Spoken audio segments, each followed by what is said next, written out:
బాధ్యతలు స్వీకరించిన దగ్గర నుంచి కేబినెట్ మంత్రులమైన మేమందరం కానీ ఏదైతే ఆనాడు అద్భుతంగా ఈ ప్రపంచానికే ఒక రోల్ మోడల్ గా కట్టామనే కాళేశ్వరం ప్రాజెక్టు టాస్క్ ఈనాడు ఈ రాష్ట్ర ప్రభుత్వం ఏ రకంగా బరాయించుతుందో మీకు తెలియదు కాదు. ఏ గొప్పగా కట్టామని చెబుతున్న కాళేశ్వరం ప్రాజెక్టు మీదనే ఇరిగేషన్ మంత్రి గారు గౌరవ ముఖ్యమంత్రి గారు చాలా డీప్ డెప్త్ డిస్కషన్ లో ఆ గోదావరి మీద కట్టిన ఆ బ్యారేజీల పరిస్థితి ఏంటి, ఇన్ని లక్షల కోట్లు పెట్టి కట్టిన బ్యారేజీలు రేపు తెలంగాణ సమాజానికి మనం ఏమి ఆన్సర్ చేయాలి అనే దాన్ని అంశం మీదనే ఇన్ డెప్త్ గా స్టడీ చేయటం జరుగుతుంది. దాని మీదనే చర్చ చేయటం వల్లనే సుమారు 1 గంట పైగా లేటుగా రావటం జరిగింది. అడావుడిగా ఆనాటి ప్రభుత్వం దీని ప్రభుత్వంలో ఉన్న పెద్దలు ప్రబుద్ధులు ఏవైతే డ్రాయింగ్స్ అప్రూవల్ చేశామని చెప్పారో, ఏవైతే శాండ్ మీద మేము రాఫ్ట్ వేసి రాఫ్ట్ మీద స్ట్రక్చర్స్ కట్టామని చెప్తే అప్ స్ట్రీము డౌన్ స్ట్రీము కటాఫ్లు ప్రాపర్గా ఫంక్షన్ చేయని కారణంగా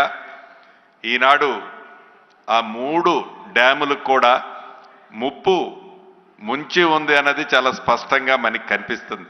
ఎల్ఎస్ అగ్రిమెంట్లో మనం కన్స్ట్రక్షన్ చేసేటప్పుడు డ్రాయింగ్స్లో ఉన్న డిఫెక్ట్స్ని డెఫినెట్గా మనం ఏలెత్తి చూపాల్సిన బాధ్యత ఏజెన్సీలుగా మనకి ఉన్నది.